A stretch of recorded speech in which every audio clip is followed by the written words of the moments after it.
What is going on, Exo community? This is Exo Stomp, and of course, today, since we're going through the EDL stuff, here's Galaxybomb. Hello, everyone.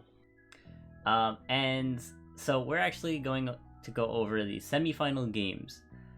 These games were really awesome. Honestly, I like the tech from everyone on all four teams. So Yeah, everyone played super well. There was a lot of. It was pretty much for both games. It could have gone either way, in pretty much every sense of the word. So, they were both very close. yeah, yeah. Now the thing is, we don't see cast form with the Northeast Noiverns. I thought they were gonna bring it in every single game, but it is what it is. When they have to get serious, they gotta. I guess. They get serious. I guess so, yeah. But let's move on and go on to the games themselves. So here we go. Northeast Noiverns. Actually, here. Yeah, we're just gonna press play. Okay, you ready? Yeah. All right, here we go. All right. So Zapdos comes out, and Bisharp. We're really just gonna be talking about the main plays, like just so we can get through them pretty fast. Yeah, it looks like they built Latios to block off a lot of their options, which was very smart on their part because Latios became a huge hindrance to the Noiverns. It was really hard for them to break through this thing. Yeah. Even their Swampert with an Ice Punch and their Waterfall just couldn't get through. They were hoping for flinches and freezes throughout the first half of this game, but it didn't really go in their favor, unfortunately. But, yeah. geez, this thing was a menace in terms of just stopping their momentum 100% of the time. Is this max defense? I would assume so. It has to be, right? Against the Swampert Ice Punch? Maybe. And I do like how basically he made him switch into Swampert with the because the Pelipper went down, so you have to use the swim somehow. So but the Ribombee webs into the Did this Ribombee have a focus sash? Because it got crit, but it still didn't die, so I'm assuming they didn't build it around the sash. Yeah, probably have max HP or something. Not sure. It still gets the webs off, which is nice. Yeah. Yeah, in the beginning of this game, they played 11th pick played very well and got a lot of momentum in their favor. The thing that they did here is they got hit with an HP fighting versus a Bisharp, and that meant a lot because that means that they lost one of their setup sweepers, but they still have one in the back, being the Star Manitan, setting up a sub, getting up that belly drum, and getting that speed boost with Salic Berry, and now it's basically here to sweep. Yeah, that thing just charged up like 5 times with 5 different abilities, and it was terrifying. The only way they can lose is to miss like that. Yeah, I think they still would have died to the crit without the crit from the Zapdos. Yeah, I would say so. Yeah, definitely. Yeah, that was unfortunate. Very unfortunate because that changes the whole game around. It makes it close because now the Latios has to sort of sweep. But yeah, the problem is they still have Bear Tick, which is probably their best answer to both Charizard and Latios in terms of an offensive. Like if they can get it in without taking damage, it can probably just be very scary. And here they sack the Vanilluxe so that they can get a momentum boost with their Bear Tick out. They read a prediction that they're going to switch and are able to get a liquidation off. And that pretty much seals the game. Yeah. Yeah, that game was probably... it was definitely one of the better ones this season. Yeah. It's unfortunate that the outcome was basically determined by a miss, but it's Pokemon. Yeah. I definitely feel on 11th pick side because I have missed almost every single Icicle Crash that I have used on Darmanitan, I've It's used a them. risky move. It's like, what is it, 95% accurate, 90%? I have no idea, but I mean, you know how I feel about just rock moves in general, and any move that has a lower accuracy than 100. I just hate it. I hate having to use it competitively. But I've like, all right. Let's not talk about Darmanitan because I could go on all day. Anyway, so let's move on and go on to the next match. GG's Northeast Norverns. That was a great comeback, but let's move on to Obstagotum versus Overdrive DS. So you guys are gonna want to pay attention, like just at the very beginning. Things are gonna go crazy. Yeah.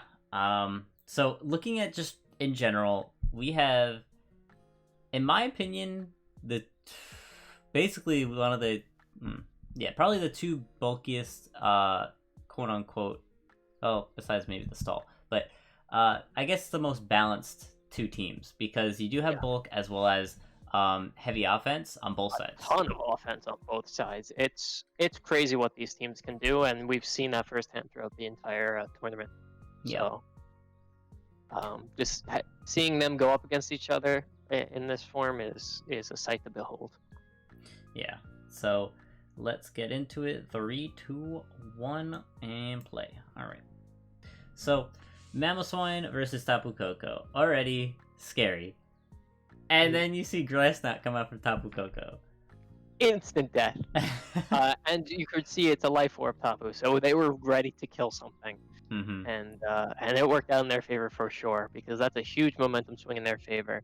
Now, and now they can set up pretty freely, and they don't have to worry about rocks or anything. Yeah. And the thing is, I was worried about it being either Scarf or Sash, but they just didn't care. They went for it.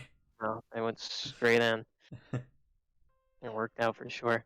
Yeah. But now they get Toxic Spikes up, and they can use Vaporeon to just heal back up Cofagrigus, though Clefairy can come out pretty freely to defog, since it's not threatened by Cofagrigus too much.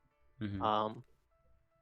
And this is a perfect time for them to bring out Venusaur to Mega Evolve, but it does get paralyzed, which is pretty painful because Venusaur is in that kind of position where it does not want to lose a turn. It needs to be very active when it's out. Yeah, it's probably that actually cripples it a lot. Yeah. But it's still a wall, so it still can wall a lot of things, which is good. Yeah. And they do still have Vaporeon to wish things back up in case things don't go too crazy. So for the most part, this mid game is just kind of chipping away, healing back up. Obstagotum does have the superior recovery, which means if this becomes a chip game, they definitely have the advantage. And it seems like that's what they're going for right now with the Leech Seeds and just kind of letting the spikes go. Unfortunately, they do get a paralysis, which means that it can set up 3 layers of spikes on the field, which is a little scary. And the substitute comes out on the Charizard. Luckily, they're not getting the paralysis too much, except for now when the Belly Drum comes out. I'm gonna pause here at the Belly Drum part. That was super risky on their part, but yeah, and it paid off. That Belly Drum, like they went for the 50-50. I can't. What would be a safer play in that position? Switching. Like, would you even bring Charizard out here? I don't know. I don't know. Like, they just went for it. They saw the paralysis on the field, and they were like, we have to go for this now. They didn't get the first one. You gotta get the second one. It's a coin flip. Crazy. They have balls, that's for sure. They saw the Tapu Koko insta-kill their Mamoswine, and like, we have to get them back.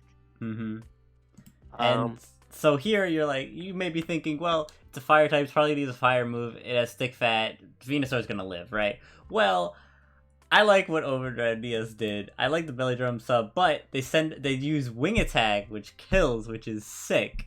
And then which I learned today gets boosted by Tough Claws. Yep. And then you're like, oh, you may be thinking, well, Hawlucha's faster, so easy. No, Quick Attack comes out from Charizard. That is probably the most intense, just alpha set I've ever seen. Substitute Belly Drum, Wing Attack, Quick Attack on a Mega Charizard. Yeah, that X was Mega sick. Charizard. So no stab with the wing attack.